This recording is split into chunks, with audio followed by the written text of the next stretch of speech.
Hi, it's Frankie Bridge, and today I'm joined by Sasha Pallari to talk about the Loose Women Body Stories campaign. We are trying to get everyone to keep it real, and that all comes down to social media with filters and all these body altering apps that we can use that are so easily accessible in our pockets. And we're not saying don't edit, but we're saying if you do, then try to be as honest as possible. And Sasha, this is something that you talk about a lot on your socials already, isn't it? Yeah, definitely. It is something that I'm so passionate about because I used to do it all. I used to edit everything. I wouldn't even post a picture. Yeah, I wouldn't even post a picture from the neck down. And then when I eventually got to the stage where I did that, it was edited all the time. What would you edit about yourself? With my body, I would always make it slimmer. I had this constant desire to appear slimmer. And I think as well, because when I was growing up, I was always like the bigger girl. Not, it didn't drastically affect my life, but, we needed extra fabric at the dance shows and all of those sorts of things that do kind of just, when the school uniform doesn't fit you and you need to get a bigger size. And it was all those little things that built up. So I guess I always had that was my crux for low confidence, basically. So it's taken me years to unlearn all of that. And for people that don't know, what is the Filter Drop campaign? So I created the campaign to basically raise awareness for how little real skin we see, and that the filters are so easy to become dependent on, and let's just take it all away and see more real skin. What made you go then from that point to then the Filter Drop campaign? Because like you said, it was quite extreme. So you've gone from one extreme to the other. What made you do that? The actual personal journey for me was really gradual, and Filter Drop was just the thing that kind of attached my name to it, I guess. It was November 2017, and I'd come back from a hen do that summer, and I'd starved myself for 3 weeks before, cut out all carbs. I think I was literally just eating vegetables for 3 weeks before I went on this hen do, because I knew I was going to be the biggest girl. There was no two ways about it. So I was like, I'm going to have to get into a bikini with these girls. Spending 3 weeks of your life before a holiday doing something like that is just, life's too short.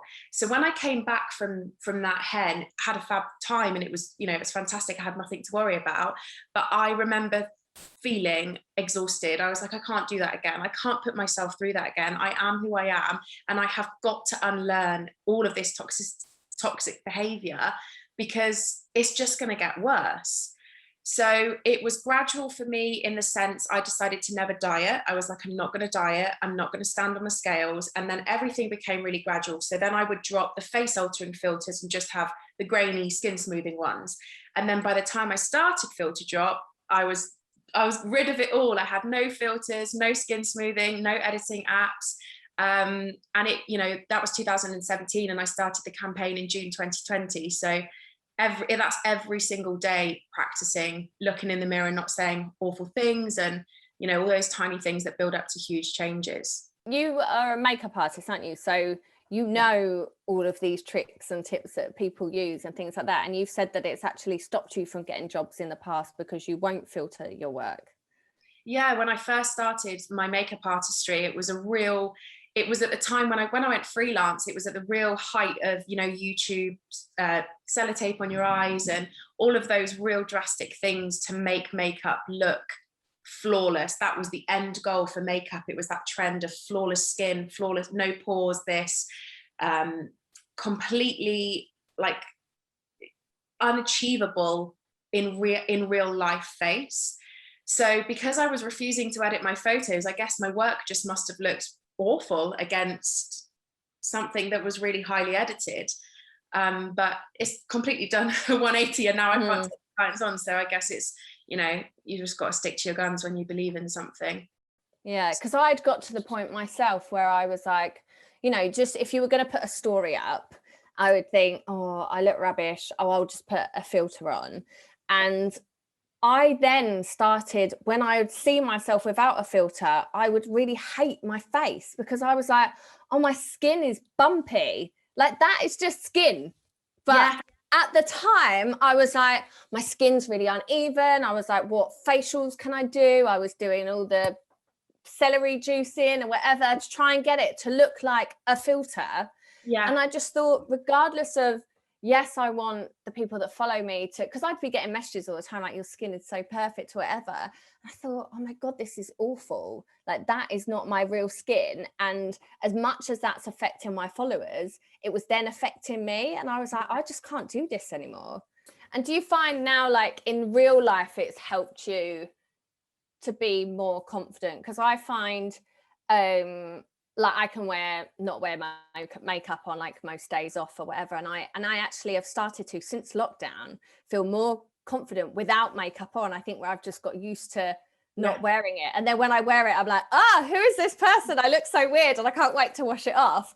But like, as someone who you seem so confident online, is that how you really are in person? Yeah, I am now. I really am. And it's because I genuinely care more about the person I am than how I look. Like, I'm looking at the screen now and there's this bright light and I'm like, oh my God, if I had no makeup on and I was in front of a raw light window, I think I'd be more comfortable. But it's just because I had makeup on today for, you know, my plans, that I have makeup on now.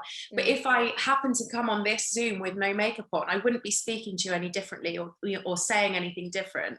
I really feel like the minute you prioritize what's important, and that, in my opinion, is who we are as people and how we treat other people, I feel like that is when your confidence grows.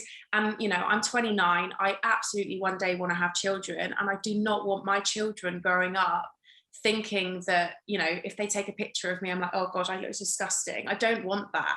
I want them to grow up knowing that who they are is more than enough, and what, you know, the personality they have brings everything to the table. I don't want them growing up focusing on their image and dieting before a holiday. So, yeah. Do you think we are getting to that point? Do you think as a society we are getting better? Yeah, definitely. I am really positive about it. I really, really feel like we are. My partner's got a daughter who's 13, and I see things in her and I recognize things that she says that I would never have acknowledged when I was 13. And I do feel like things like this, using such a huge platform that all of you have, you know, people look up to you guys, you know, and celebrities and stuff. So the more people in that position that speak about it openly, it really does make a huge difference. You know, if I could make a tiny difference when it comes to seeing real skin on social media, the more the merrier. So yeah, I really do believe that we're getting that way.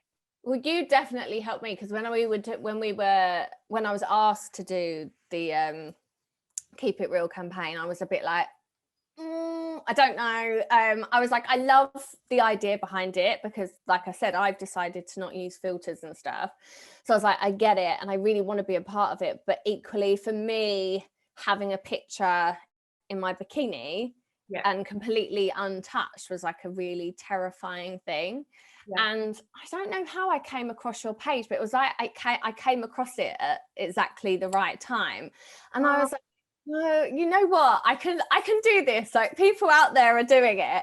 And you know, like I work out a lot and whatever, but I have my insecurities. Like, I hate my legs and my bum and my knees, and you know, I've got a list.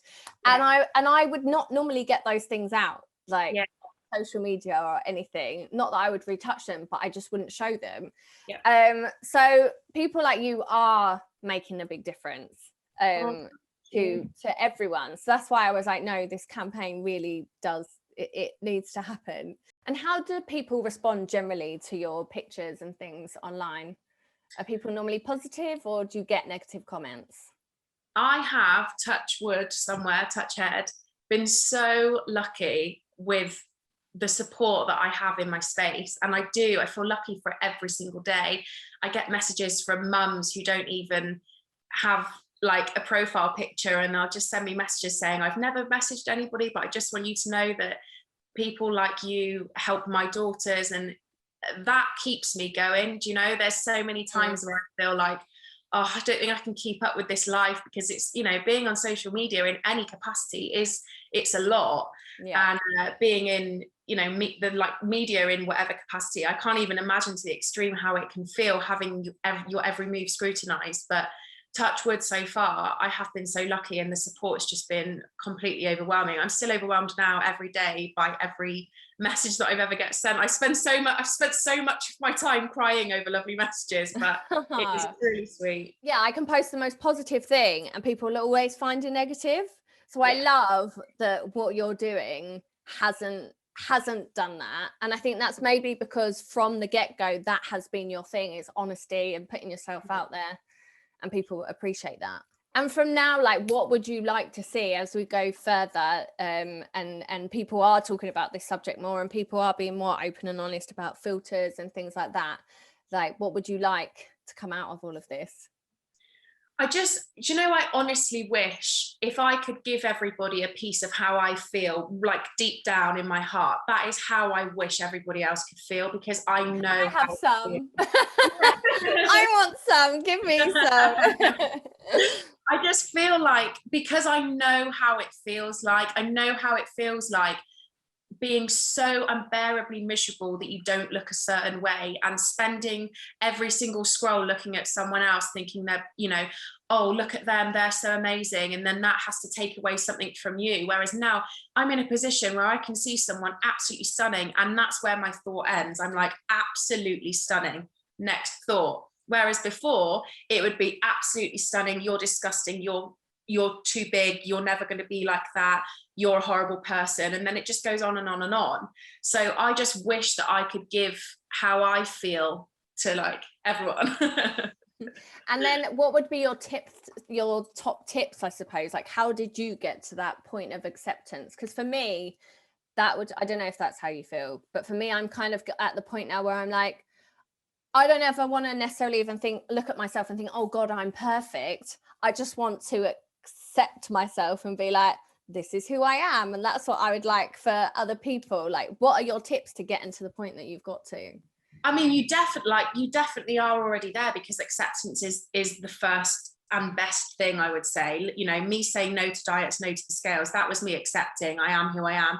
Maybe I'm always going to be bigger than my friends, but that's just the way it is. I think it's always going to be a continuous journey. I don't think there's ever an end goal, but acceptance and practice are the two biggest things that I could tell anybody to do. You have to accept who you are, and you have to practice, you know, practice unlearning all of those toxic traits. Practice telling yourself that, yes, I hate my knees, but I've got two of them and they help me to walk. And do you know what I mean? All of those little things really do eventually, and it sounds so kind of like woo, but they do eventually build into the foundations of confidence. Oh, thank you so much. I'm gonna like try some of your tips and be more Sasha.